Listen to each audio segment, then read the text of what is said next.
Olá, meus amigos, uma boa noite a todos, sejamos todos nós bem-vindos a mais um estudo da obra O Evangelho segundo o Espiritismo. Vamos orar?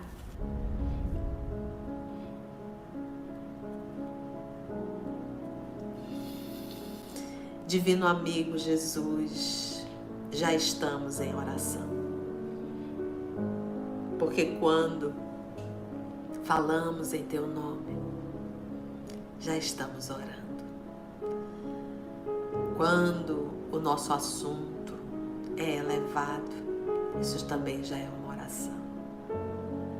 Mas nós paramos, Senhor, para unirmos os nossos pensamentos e podermos juntos Te falar. Muito obrigada, Senhor. Obrigada por essa oportunidade que o Senhor nos dá de estarmos aqui reunidos para estudar o Teu Evangelho. Obrigada, Senhor Jesus. Obrigada pela presença dos nossos amigos espirituais que nos inspiram e nos conduzem sempre em Teu nome. E Te pedimos, Divino amigo, que abençoe a todos nós dentro da Tua misericórdia de amor, fortalecendo a cada um nas dificuldades e nas lutas do dia a dia que todos nós passamos e vivemos. E Te rogamos, Senhor, que possa nos inspirar e nos conduzir para uma melhor compreensão do texto. É em Teu nome que todos nós aqui nos encontramos. Graça Te damos, que assim seja.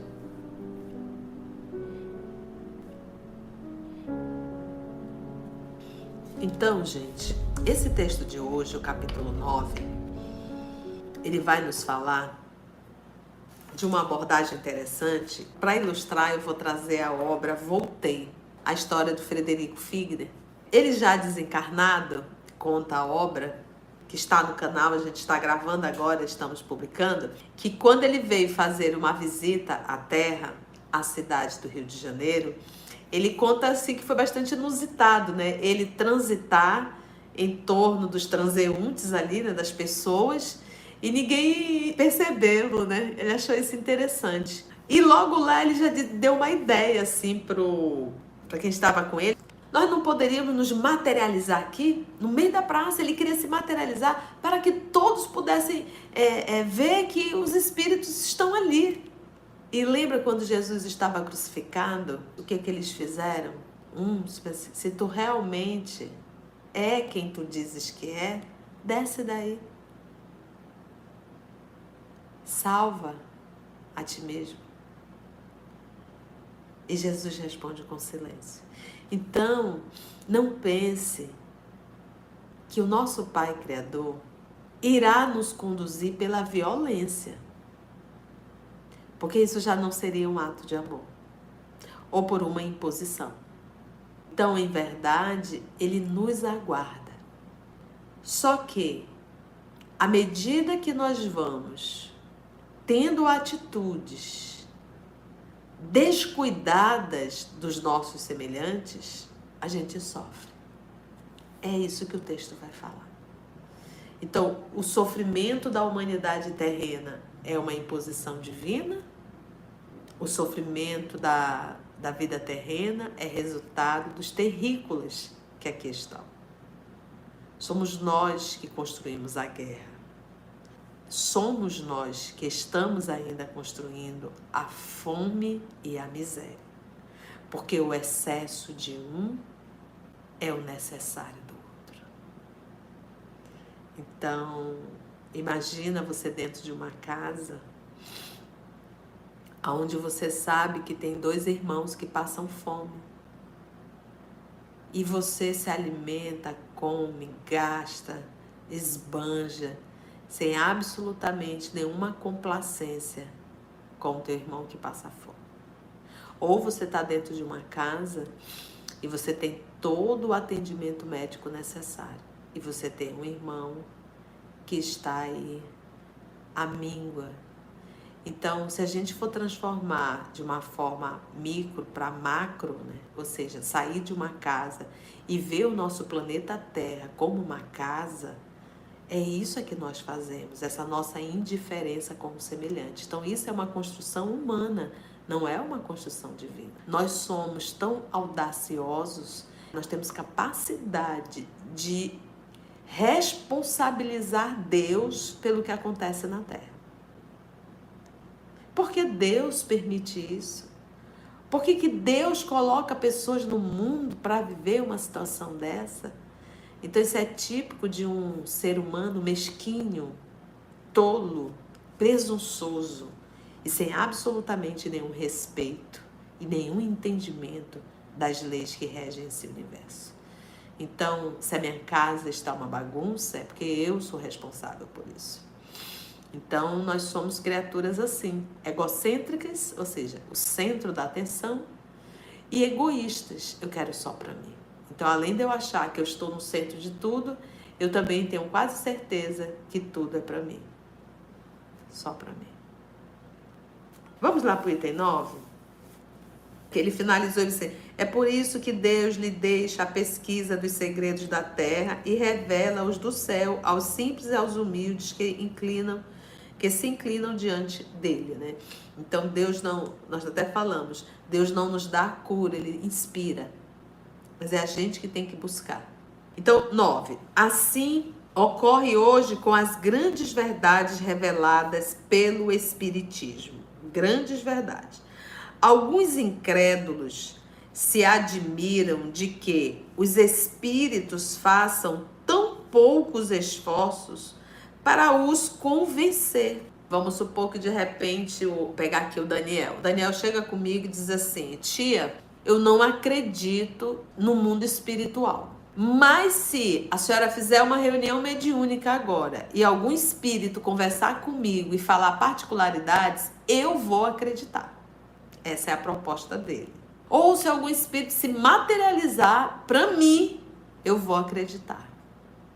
Tu achas que a espiritualidade superior, com trilhões de coisas para fazer, vai parar tudo para atender o desejo do Daniel?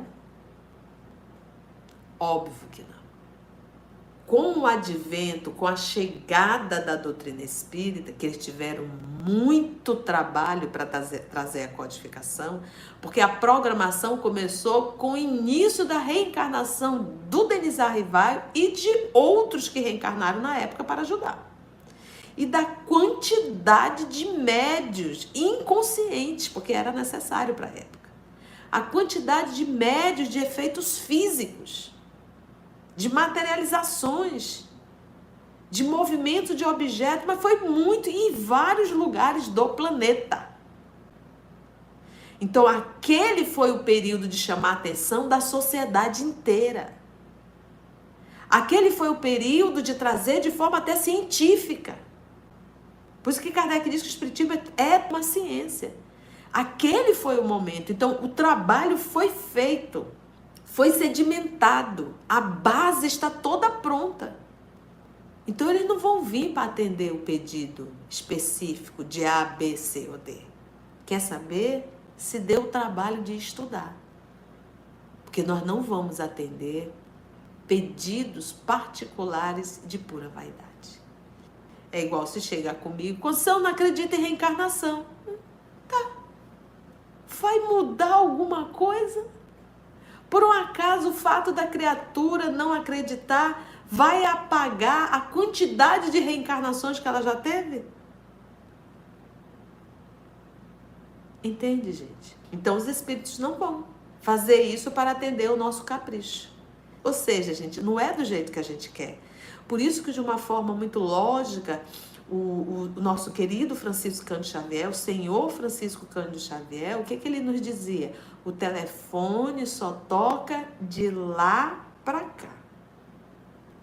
Porque nós não sabemos se a pessoa tem condições de trazer alguma mensagem, ou até mesmo de se comunicar. É isso que a gente tem que entender. Então, não pensa... Aí você vai dizer assim, se eu receber uma mensagem da minha mãe, eu me torno espírita. Ah, se eu receber uma mensagem do meu filho, eu me torno espírita. Gente, não barganhe com a espiritualidade, porque eles não vão se submeter a isso. Essa é a pior forma de você fazer qualquer pedido. Porque um dia não será mais crença. A gente vai entender que é a verdade. Façam tão poucos esforços para os convencer. Os espíritos não fazem mesmo, não. É que estes últimos, os espíritos, se ocupam dos que procuram a luz com boa fé e com humildade.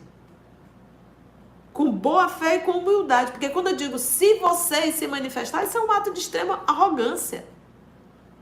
Então ele diz assim, é que estes últimos, os espíritos, se ocupam dos que procuram a luz com boa fé e com humildade. De preferência, ou seja, ao invés, aos que se supõem na posse de toda a luz e imaginam, talvez, que Deus deveria ficar muito feliz de os conduzir a Ele, provando-lhes a sua existência. A pessoa se sente tão importante que ela acha que Deus vai ficar muito feliz se ele anuir com a lei que rege o universo, né? Então é muito importante, Deus vai gostar muito de eu estar lá. Então, por favor, prove-me. Aí é para acabar. É aquilo, a obra é do Pai. Que eu possa estar com a obra, para poder estar com o Pai. Mas se eu não estiver com a obra, eu não estou com o Pai. Mas a obra não para, porque a obra é dele. Então, se a espiritualidade superior tem muito trabalho, imagina Jesus Cristo. Porque no mundo espiritual, quanto mais evoluído, mais trabalha. Preguiça, acomodação, exploração do outro é sinônimo de inferioridade. O poder de Deus se manifesta nas pequeninas coisas, como nas maiores. Ele não põe a luz debaixo do alqueire, né? Então pensa, o alqueire era uma cesta, aí pensa você pegar um lugar todo escuro, você liga uma luz, uma vela, né, alguma coisa, e coloca vamos dizer, esse cesto em cima. Vai servir para quê essa luz? Olha, o Simba tá valente hoje. Vai servir para quê? Para nada. É uma luz que é luz, mas se o alqueire está ali fechando, não ilumina espaço nenhum. O que é isso, gente? É o saber só para si. É o saber que eu não vivo. Porque quando a gente fala do saber, quando eu vivo o que eu sei, eu estou colocando essa candeia, essa luz, no alto. Não é só falar, é viver. Porque a nossa vida é exemplo para outros. O poder de Deus se manifesta nas pequeninas coisas como nas maiores. Ele não põe a luz debaixo do alqueire, mas a derrama em ondas por toda parte, de modo que só os cegos não a veem. Quando ele fala aqui, Deus derrama em ondas, você já viu a sincronia da lei da natureza? Só não enxerga quem não quer. Tem hora para ele nascer, o sol, tem hora para ele se pôr. No reino animal, tem período para procriar. Tem período de trabalho. Olha aí as cigarras, olha aí as abelhas, olha aí as formigas, falando de animais menores. Quem ensinou isso para eles? Que lei é essa que rege tudo isso? Ou seja, Deus não esconde a sua sabedoria, a sua grandiosidade debaixo de um alqueire. Está aí para todos. Todos podem enxergar. Mas a gente é perturbadinho, né? A gente é tolo, a gente é burro. A gente destrói o planeta. a gente faz guerra, a gente destrói o nosso lar. Dentro da nossa casa a gente destrói. Você imagina o que é você abandonar sua família e ir embora para ir viver uma aventura? Que é coisa mais doida, burra do que essa? Você abandonar filho e todo mundo e vai embora? Para viver uma aventura? Você desviar a verba pública, mesmo que não seja pública, você roubar. Você usar drogas que destrói teu corpo, que te vicia, que te escraviza. Quantas atitudes medíocres, nossa, de extrema burrice.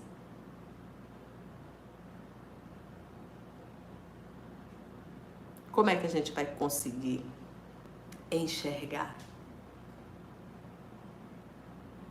a bondade de Deus, né? De modo que só os cegos não a veem. Deus, olha aqui, grifa isso aí, gente. Deus não quer abrir os olhos deles, dos homens, à força. Vem cá, enxergue. Enxergue, eu sou Deus, você é meu filho. E faça o bem e pronto. O amor não é uma imposição. O amor é uma conquista. Na parábola do filho pródigo, o filho afrontou o pai. O filho teve uma atitude extremamente dolorosa com o pai, porque ele pediu a parte da herança, o pai estando vivo. Ele foi horrível. Pegou a parte do dinheiro, estourou tudo. Quando ele se viu comendo com os porcos, aí ele lembrou o que ele tinha quando estava com o pai. Como ele vivia bem quando estava com o pai. Aí ele decide voltar no ato de humildade. Pedir perdão ao pai. E Jesus nos conta essa parábola, que o pai fez uma festa para receber esse filho.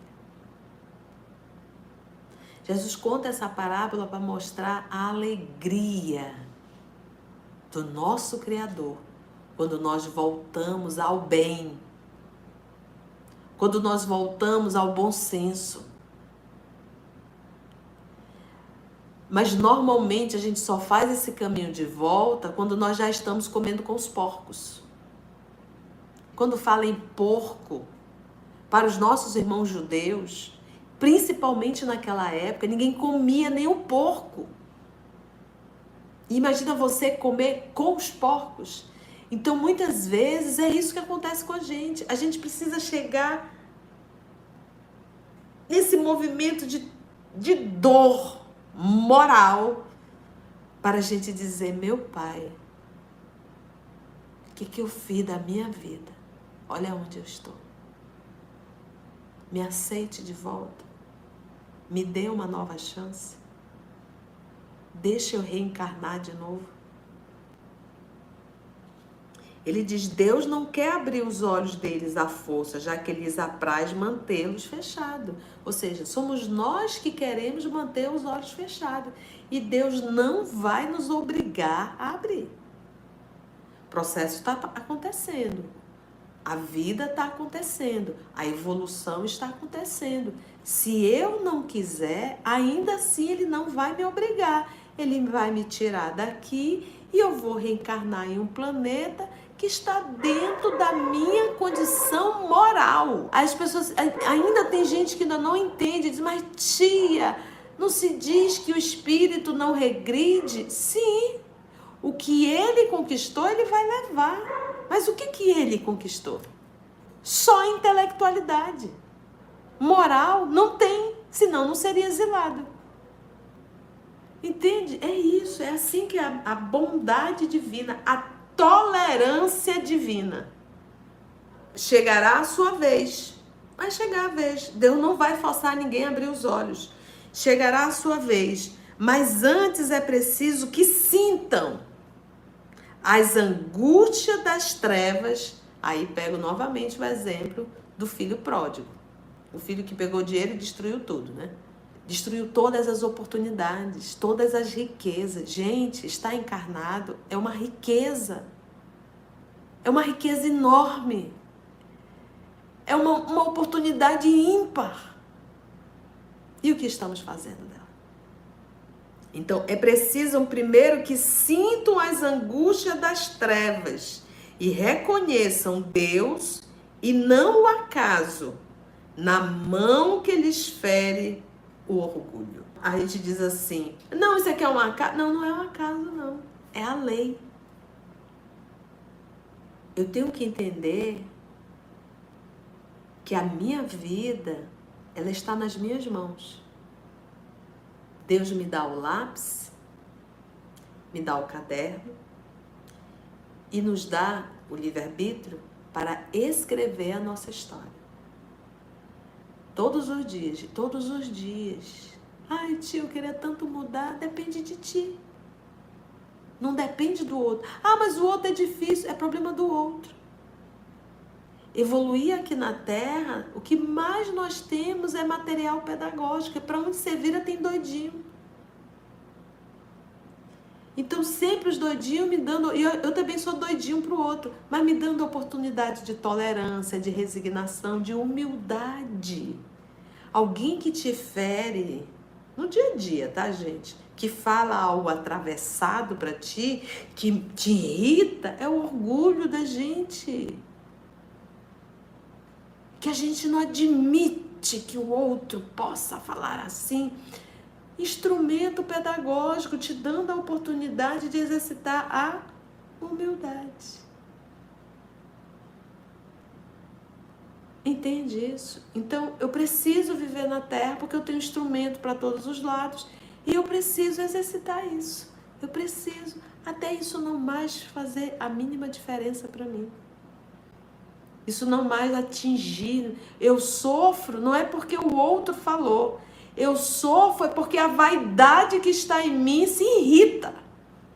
É a vaidade que me faz sofrer, não é a palavra do outro. Se não houvesse vaidade, eu não iria sofrer com a fala do outro. Então eu tenho que resolver isso que está dentro de mim. E não querer que o outro fale apenas o que eu queira ouvir. Então o que a gente acha que é a solução? A solução é o mundo aos meus pés. O mundo sempre batendo palmas, sempre me elogiando e sempre falando o que eu adoro ouvir. Pronto, essa seria a solução. Não, meu amor, não é. Essa não é a solução. Essa é a acomodação. A solução é exatamente é trabalhar o orgulho, a vaidade que está dentro de mim. Quando é que eu vou deixar de sofrer? Quando ela não mais aí estiver. Então, quando a gente olha o que fizeram com o nosso Senhor Jesus, a nossa leitura está pautada no que está dentro de nós. Vaidade, orgulho e por aí vai. Então, a gente projeta nele quanta humilhação, mas a leitura dele era outra. Era de compaixão. Me atrevo a dizer, porque nem eu sei qual era a leitura de Jesus. Por que eu digo compaixão? Porque nos momentos finais, ele falou para aqueles que estavam ali ouvir: Pai, perdoa, eles não sabem o que fazem. Ele desfilou praticamente nu, com uma cruz nos ombros, em uma época que os homens andavam de túnica. Todos nós que ali estávamos, ficamos envergonhados. Mas a leitura dele era outra. Então, gente, a nossa dor ela está de comum acordo com aquilo que eu carrego. Então, eu não tenho como mudar as pessoas, mas eu tenho como trabalhar o que está dentro de mim. Então, se alguém falou algo que me irritou, você diz: eita, orgulho, tu tá aí daí, né? Como tu me faz sofrer, orgulho? Vamos conversar? Isso é ser autoevangelizar.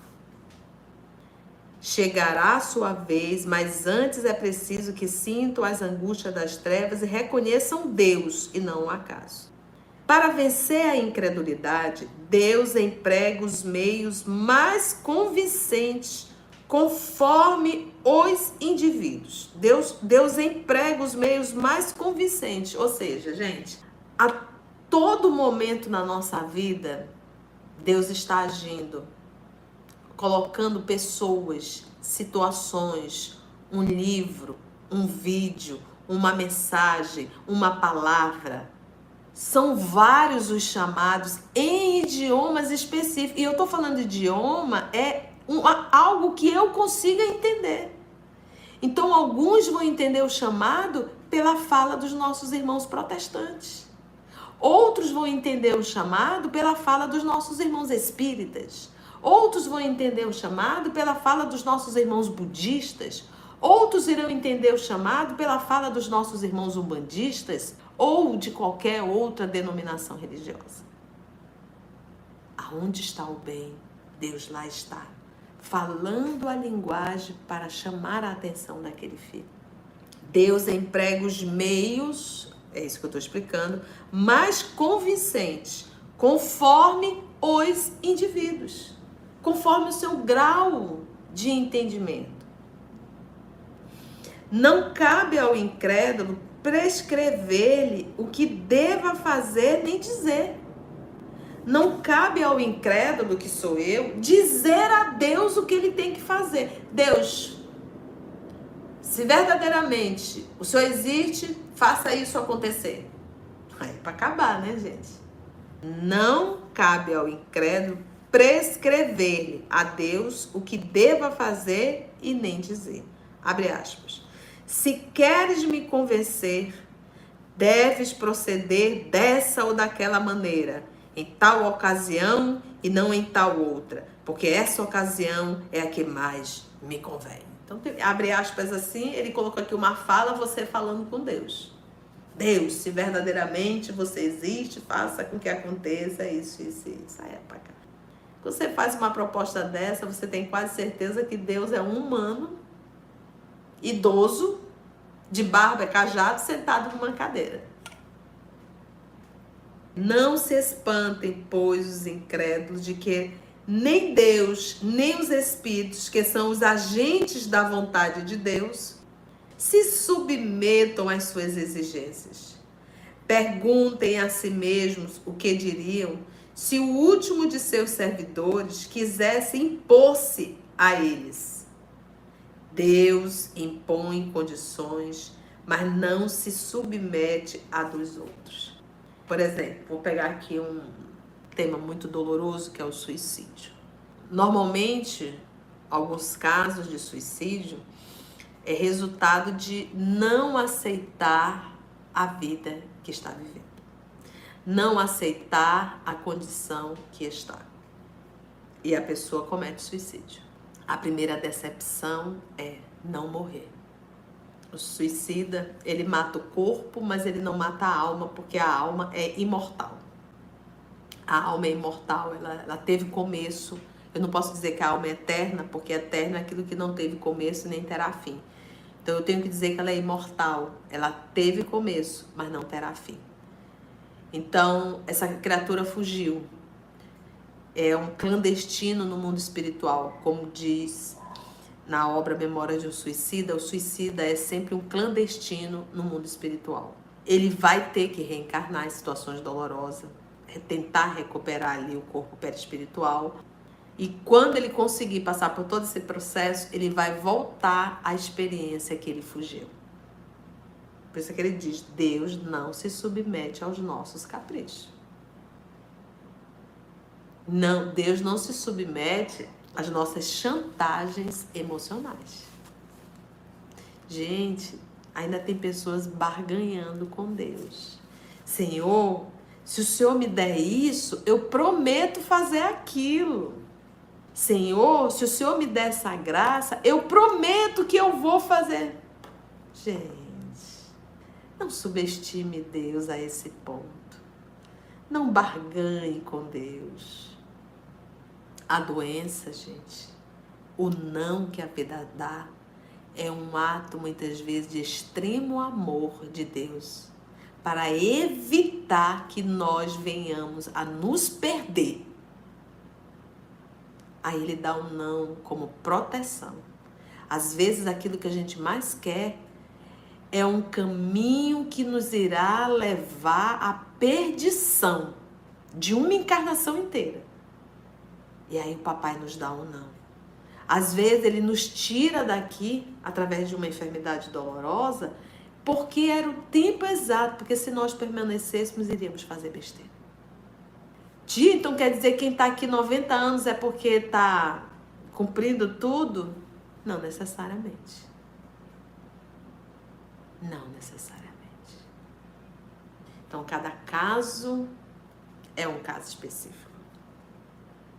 Finaliza então aqui o item, ele diz assim: Deus impõe condições, mas não se submete às dos outros. Escuta com bondade os que se dirigem a Ele com humildade e não os que se julgam mais do que o Pai. Mas tia, Deus só não escuta porque a pessoa é orgulhosa? Não. O orgulhoso não fala a linguagem de Deus. A gente só consegue entrar em contato com Deus quando a gente está em posse do amor, do verdadeiro amor. E a humildade é um movimento de amor. Então é uma questão, gente, de sintonia. Não é que Deus está dizendo, não vou ouvir a Conceição não, essa prece dela está muito orgulhosa, ela está se sentindo, que é isso? Não vou não. Não, gente. Nós estamos submetidos a leis que regem o universo. 10. Perguntar-se-á, 2 pontos. Deus não poderia tocá-los pessoalmente por meio de sinais retumbantes, diante dos quais se inclinassem os incrédulos mais endurecidos?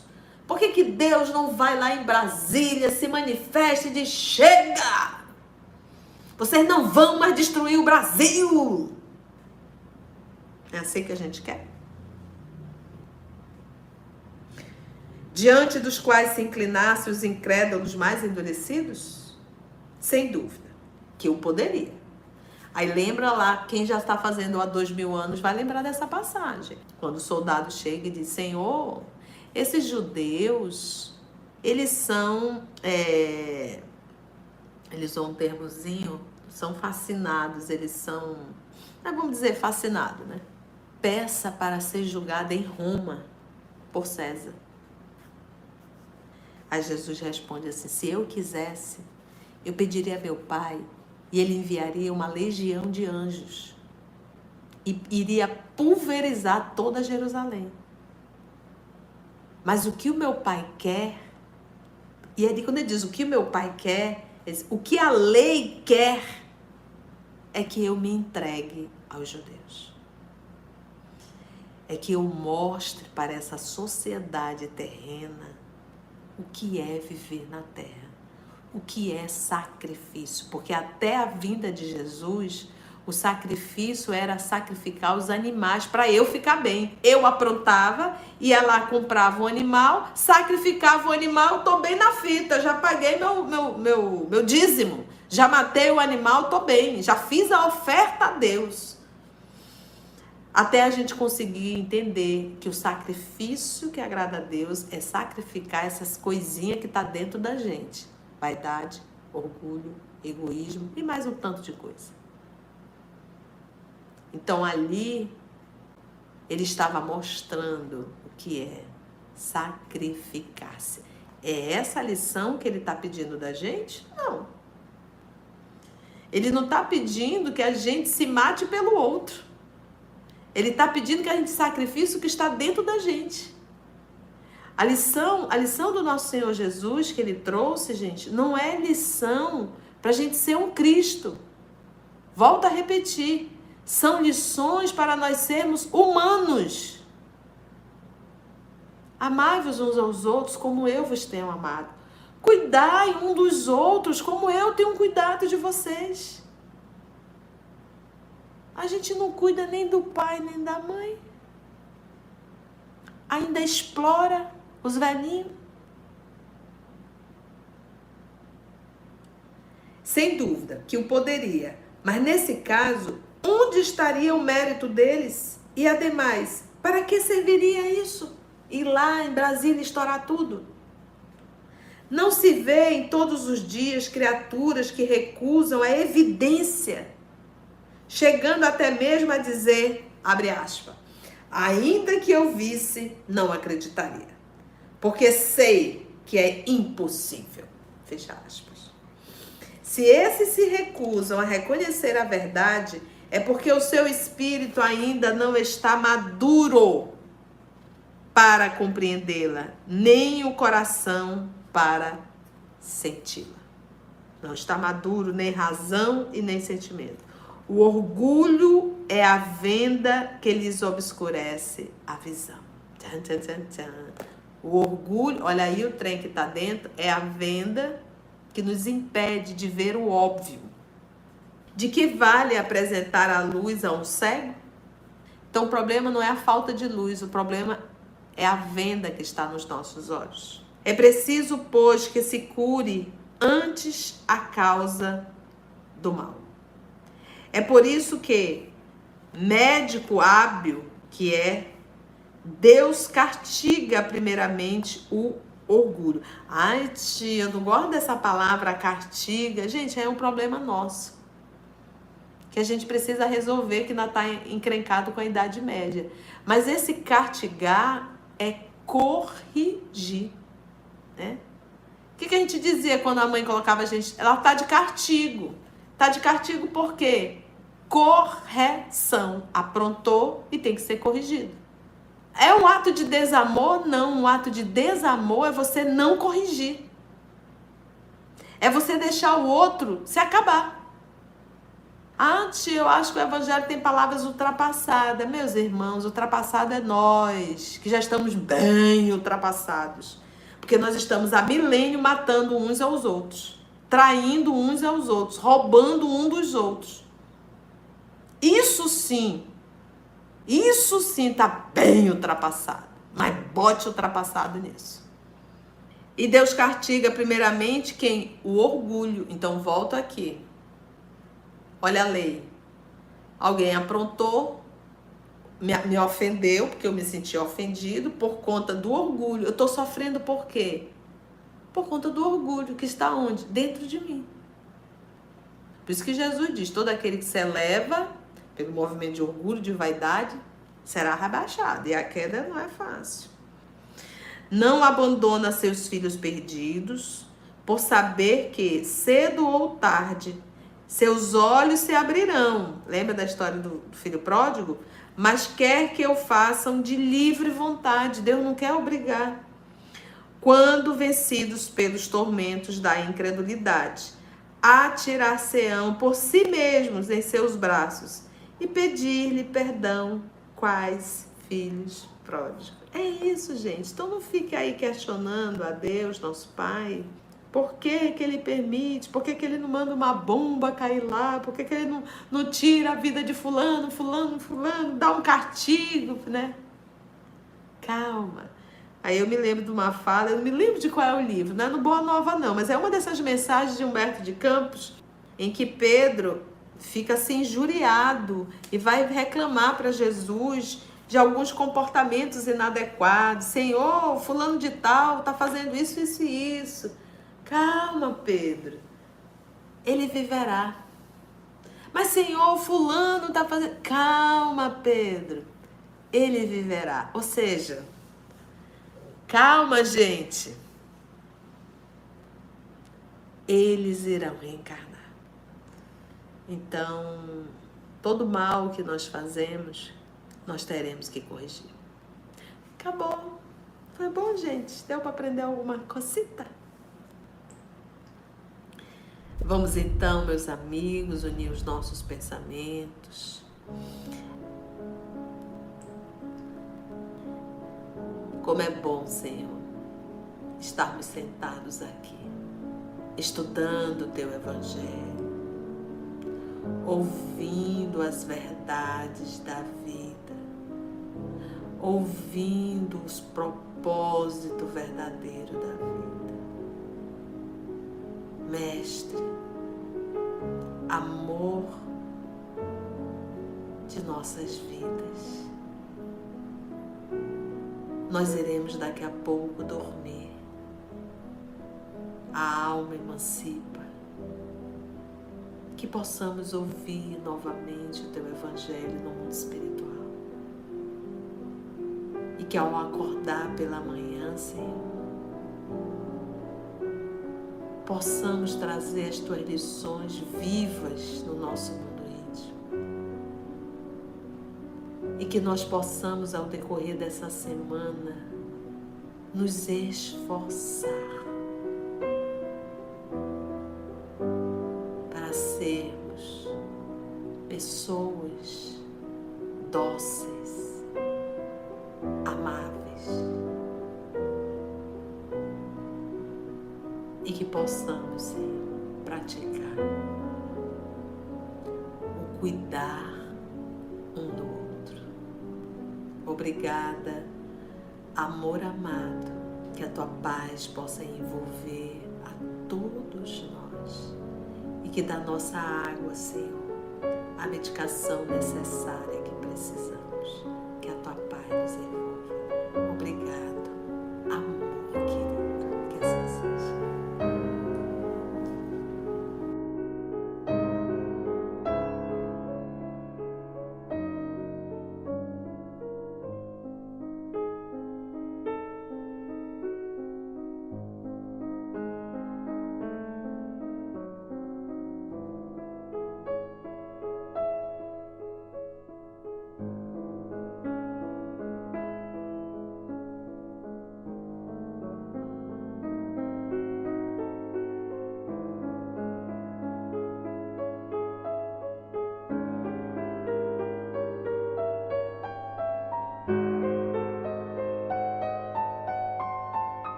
EOS Manaus. Estudando para servir ao Cristo. Visite nosso site em www.eosmanaus.org. No YouTube, procure o canal EOS Manaus. Participe do nosso grupo no Facebook. No Instagram somos @EOS Manaus. Escute e estude na Rádio Manaus de Estudos Espíritas. Estamos, também, em diversas plataformas de áudio. Procure EOS Manaus, no seu aplicativo preferido. EOS Manaus. Estudando para servir ao Cristo.